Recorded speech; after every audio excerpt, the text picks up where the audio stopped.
Hola, ¿qué tal amigos? Pues bien, aquí pasándoles la segunda parte de este proyectito que fue el Renault Clio, donde pues rehicimos toda la instalación, ocupamos mismos equipos, únicamente añadimos este que es para el puro bajo. Y bueno, pues se ve la gran diferencia. Fabricamos otra basecita, por ahí tiene alfombra, su bloque de distribución, sus fusibles, cableado 100% cobre, de la marca Suono, su cableado NRCs también, todo es por parte de Suono. Y quería platicarles de bueno, más que nada la corrección que se hizo.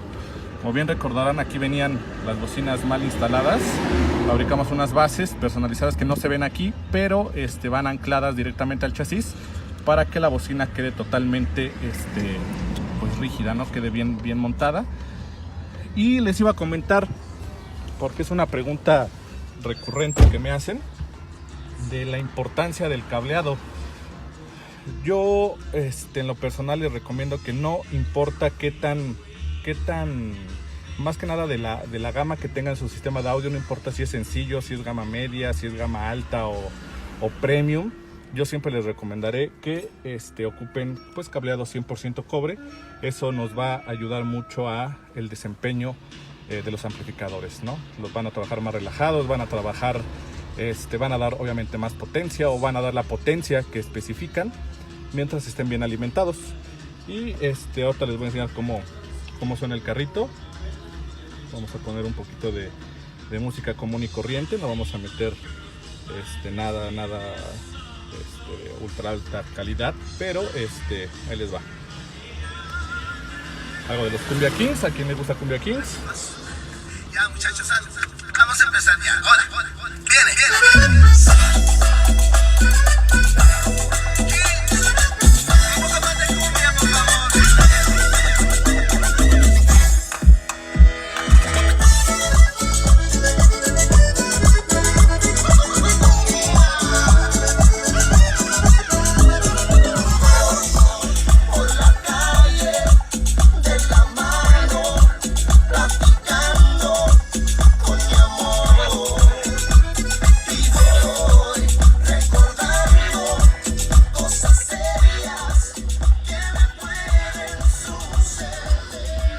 Este carrito consta de un amplificador 4 canales. Con 2 canales estamos alimentando los medios frontales, que son Focal Auditor.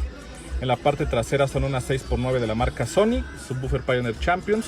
Todo fue proporcionado por el cliente. Lo que hicimos solamente fue pues realizar el ajuste y realizar la nueva instalación. Entonces, pues sí, no escatimen en cableado, no escatimen por más que nada son las venas donde circula la energía de su sistema de audio, y siempre será muy bien recompensado adquirir un buen cableado. Sin más por el momento, nos vemos. Este fue un proyectito rápido y nos vemos en la próxima.